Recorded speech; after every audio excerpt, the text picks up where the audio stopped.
అనారోగ్యంతో హాస్పిటల్లో చేరిన వైస్ ప్రెసిడెంట్ ధన్కడ్ క్షేమంగా తిరిగి రావాలన్నారు ప్రధాని మోదీ. ఎన్డీఏ సర్కార్తోనే ఈశాన్య రాష్ట్రాల అభివృద్ధి సాధ్యమన్నారు కేంద్ర మంత్రి జేపీ నడ్డా. భవిష్యత్తులో అంతరిక్షమే ప్రధాన యుద్ధ క్షేత్రంగా మారనుందన్నారు రక్షణ మంత్రి రాజ్నాథ్ సింగ్. ఢిల్లీ సమస్యల పరిష్కారానికి ప్రభుత్వం కట్టుబడి ఉందన్నారు సీఎం రేఖా గుప్తా. ఢిల్లీ ఎయిమ్స్ లో చికిత్స పొందుతున్న వైస్ ప్రెసిడెంట్ జగదీప్ ధన్కడ్ ను పరామర్శించారు ప్రధాని మోదీ. ప్రస్తుత ఆరోగ్య పరిస్థితి గురించి వైద్యులను అడిగి తెలుసుకున్నారు. ధన్కడ్ త్వరగా కోలుకుని ఆరోగ్యంగా తిరిగి రావాలని ఆకాంక్షించారు. ఈ మేరకు ట్వీట్ చేశారు ప్రధాని మోదీ. ఆదివారం తెల్లవారుజామున ఛాతీలో నొప్పి రావడంతో హాస్పిటల్లో చేరారు ధన్కడ్.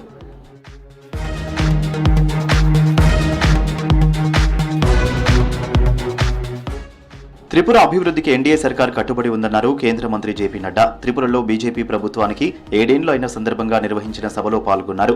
మోదీ సర్కార్ పాలనలో త్రిపురకు 73% కేంద్రం నిధులు పెరిగాయన్నారు. 2014లో 9,000 కోట్లుగా ఉన్న కేంద్ర సాయం 2025 నాటికి 46,500 కోట్లకు పెరిగిందన్నారు. గత సిపిఎం పాలనలో త్రిపురలో రక్తపాతం, హింస ఉండేదన్నారు నడ్డా. సత్తా హమారా ధ్యేయ नहीं है, सेवा हमारा ध्येय है और सत्ता सेवा का माध्यम है और सत्ता का उपयोग करना सेवा के लिए हम उपयोग करते हैं। मैं यहाँ ये भी बताना चाहता हूँ कि पहले विप्लव देव जी की सरकार और अब मानिक शाह जी के नेतृत्व में चलने वाली मजबूत सरकार, ये सरकार गांव की सरकार है, गरीब की सरकार है, दलित की सरकार है, आदिवासी भाइयों की सरकार है, शोषित की सरकार है और ये समाज के हर एक पिछड़े वर्ग की चिंता करने वाली सरकार है.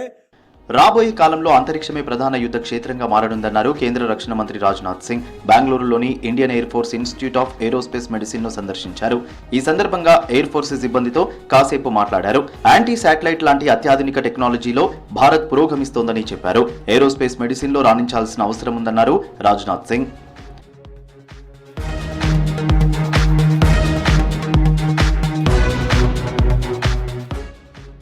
రిజర్వేషన్లపై మాట్లాడే అర్హత ఆర్జేడీ నేతలకు లేదన్నారు కేంద్ర మంత్రి గిరిరాజ్ సింగ్. ముందుగా తేజస్వి యాదవ్ తన పార్టీలో ఉన్న ఫ్యామిలీ సభ్యులను తొలగించాలన్నారు. ఆ తర్వాత విద్యా ఉద్యోగాల్లో రిజర్వేషన్లపై మాట్లాడాలన్నారు.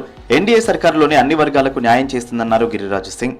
अगर वो 75 साल होने पर किसी पर कटाक्ष करते हैं, चाहे मुख्यमंत्री हो या किसी पर, तो सबसे पहले तो अपने पिताजी को घर से निकाल दें, क्योंकि वो तो कोई काम के है नहीं. आज उनकी पूंजी कुछ नहीं है, जो पूंजी है लालू प्रसाद यादव की पूंजी पर वो चल रहे हैं. नीतीश कुमार तो आज भी दिन प्रतिदिन डिसीजन लेते हैं, वो बिहार और बिहार के गरीब किसान मजदूरों के हित में ले रहे हैं. ఉత్తరప్రదేశ్లో డబుల్ ఇంజిన్ పాలనతో శాంతి భద్రతలు మెరుగయ్యాయని అన్నారు ఆ రాష్ట్ర సీఎం యోగి ఆదిత్యనాథ్. గత 8 ఏళ్లలో రాష్ట్రానికి పెట్టుబడులు భారీగా పెరిగాయన్నారు. ఇప్పటి వరకు 15 లక్షల కోట్లకు పైగా విలువైన పెట్టుబడులు వచ్చాయన్నారు. మీరట్లో పర్యటించిన సీఎం యువ ఉద్యమి వికాస్ అభియాన్ యోజన లబ్ధిదారులకు రుణాలు అందజేశారు. బీజేపీ సర్కారు యువతను అన్ని రంగాల్లో ప్రోత్సహిస్తుందన్నారు యోగి. इस वित्तीय वर्ष में यानी 31 मार्च तक 1 लाख युवा उद्यमियों को ऋण मिलना बहुत कठिन होगा और इतने लोग आवेदन भी नहीं कर पाएंगे. लेकिन जब इसका पोर्टल लॉन्च हुआ और इसमें आवेदन मांगे गए तो अभी आपके सामने मंत्री जी बता रहे थे कि अभी तक 1 लाख के सापेक्ष जो आवेदन प्राप्त हुए हैं वह 2,67,000 से अधिक युवाओं ने अब तक आवेदन. ఢిల్లీ బడ్జెట్లో సమస్యల పరిష్కారానికి అధిక ప్రాధాన్యత ఇస్తామన్నారు సీఎం రేఖా గుప్తా. క్షేత్రస్థాయిలో సమస్యలు తెలుసుకునేందుకే స్లమ్ ఏరియాల్లో పర్యటించినట్టు తెలిపారు. ప్రజల నుంచి కూడా సలహాలు, సూచనలు స్వీకరిస్తున్నట్టు చెప్పారు. అసెంబ్లీ ఎన్నికల హామీలన్నీ అమలు చేస్తామన్నారు సీఎం రేఖా గుప్తా.